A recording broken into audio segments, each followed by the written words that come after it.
ಈಗ ನಮ್ಮ ಜೊತೆ ಮಾತನಾಡೋದಕ್ಕೆ ಕೆಪಿಟಿಸಿಎಲ್ ಇಂಜಿನಿಯರ್ ಅಸೋಸಿಯೇಷನ್ ಅಧ್ಯಕ್ಷರಾಗಿರುವಂತಹ ಕೆ ಬಲರಾಮ್ ಅವರಿದ್ದಾರೆ. ಸರ್ ನಮಸ್ತೆ.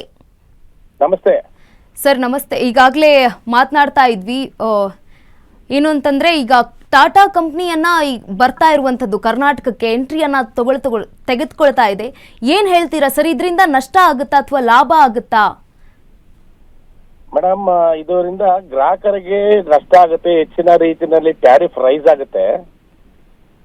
ಈಗಾಗಲೇ ನೈಬರಿಂಗ್ ಸ್ಟೇಟ್ಸ್ಗಳಲ್ಲಿ ಟಾಟಾದಲ್ಲಿ ಇರುವಂತ ಎಲ್ಲಾ ಒಂದು ವಿದ್ಯುತ್ ವಿತರಣಾ ಕಂಪನಿಗಳಲ್ಲಿ ಟ್ಯಾರಿಫ್ ರೇಟ್ ನಮ್ಮ ರಾಜ್ಯಕ್ಕಿಂತ ಹೆಚ್ಚಿಗೆ ಇದೆ.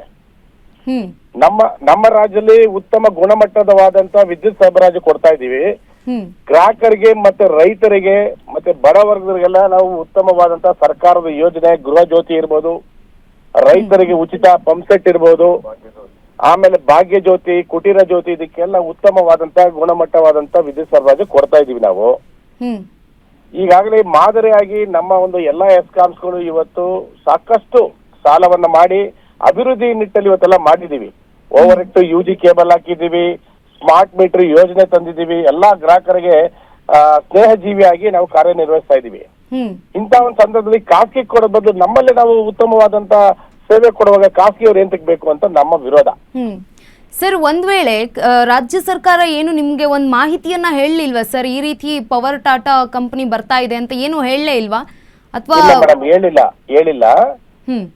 ಹಿಂದೆನೂ ಸಹ ನಮ್ಮ ಒಂದು ಫಂಕ್ಷನ್, ವಜ್ರ ಮಹೋತ್ಸವ ಫಂಕ್ಷನ್ ಮಾಡಿದಂತ ಸಂದರ್ಭದಲ್ಲಿ ಉಪಮುಖ್ಯಮಂತ್ರಿಯವರು ಮತ್ತೆ ಮುಖ್ಯಮಂತ್ರಿಯವರು ಮತ್ತೆ ನಮ್ಮ ಇಂಧನ ಸಚಿವರು ಖಾಸಗೀಕರಣ ಯಾವುದೇ ಕಾರಣಕ್ಕೂ ಮಾಡಲ್ಲ, ರಾಜ್ಯ ಸರ್ಕಾರ ಅಡಿನಲ್ಲಿ ಇರ್ತಿತ್ತು ಅಂತ ಅವರು ನಮ್ಗೆ ಭರವಸೆ ನೀಡಿದ್ದಾರೆ. ಈಗಲೂ ಸಹ ಅವ್ರ ಮೇಲೆ ನಮ್ಗೆ ಭರವಸೆ ಇದೆ, ಯಾವುದೇ ಕಾರಣಕ್ಕೂ ಖಾಸಗೀಕರಣ ಮಾಡಲ್ಲ ಅಂತ ಒಂದು ಭರವಸೆ ಇದೆ. ಅದೇನಾದ್ರು ಆದ್ರೆ ನಾವು ಉಗ್ರವಾದಂತ ಹೋರಾಟ ಮಾಡ್ತೀವಿ. ಸರ್, ಈಗ ನೀವ್ ಹೇಳ್ತಾ ಇದ್ರಿ ಸರ್ ಪ್ರತಿಭಟನೆ ಮಾಡ್ತೀವಿ ಅಂತ, ಅವರು ಕೂಡ ಹೇಳಿದ್ರು ಯಾವುದೇ ಕಾರಣಕ್ಕೂ ಕೂಡ ಖಾಸಗೀಕರಣ ಆಗೋದಿಲ್ಲ ಅಂತ, ಸ್ನೇಹ ಜೀವಿ ಆಗಿದೆ ಅಂತ. ಹಾಗಿದ್ಮೇಲೆ ಯಾಕೆ ಖಾಸಗೀಕರಣದ ಮಾತು ಬರ್ತಾ ಇರುವಂತದ್ದು ಅಂತ, ಯಾಕೆ ಅವ್ರು ಅರ್ಜಿಯನ್ನು ಹಾಕಿದ್ದಾರೆ ಅಂತ? ಈಗ KERC ಅವರು ಒಂದು ಆಹ್ವಾನ ಮಾಡಿದ್ದಾರೆ ಅಪ್ಲಿಕೇಶನ್ ಹಾಕ್ಲಿಕ್ಕೆ. ಅವ್ರಿಗೆ 19 ಜಿಲ್ಲೆಯಲ್ಲಿ ಹಾಕ್ಲಿಕ್ಕೆ ಅವಕಾಶ ಮಾಡಿಕೊಟ್ಟಿದ್ದಾರೆ. ಅದಕ್ಕೆ ಅವರು ಅಪ್ಲಿಕೇಶನ್ಸ್ ಹಾಕಿದ್ದಾರೆ. ಅದಕ್ಕೆ 30 ಡೇಸ್ ಅದಕ್ಕೆ ಟೈಮ್ ಇದೆ, ಅದಕ್ಕೆ ಅದ ಅಬ್ಜೆಕ್ಷನ್ಸ್ ಹಾಕ್ಲಿಕ್ಕೆ. ಆದ್ರಿಂದ ನಾವು ತೀವ್ರವಾದಂತ ನಮ್ಮ ಎಲ್ಲ ಸಮಸ್ತ ನಮ್ಮ ಆಲ್ ಎಸ್ಕಾಮ್ಸ್ಗಳ ಎಲ್ಲ ಸೇರ್ಕೊಂಡು ನಾವು ಅಬ್ಜೆಕ್ಷನ್ ಫೈಲ್ ಮಾಡ್ತೀವಿ ಮೇಡಮ್.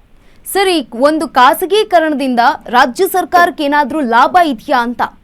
ಯಾಕಂತಂದ್ರೆ ನೀವು ಹೇಳ್ತಾ ಇದ್ರಿ ನಾವು ಚೆನ್ನಾಗೇ ಸಪ್ಲೈ ಮಾಡ್ತಾ ಇದೀವಿ, ಸ್ನೇಹ ಜೀವಿ ಆಗಿದೀವಿ ಅಂತ.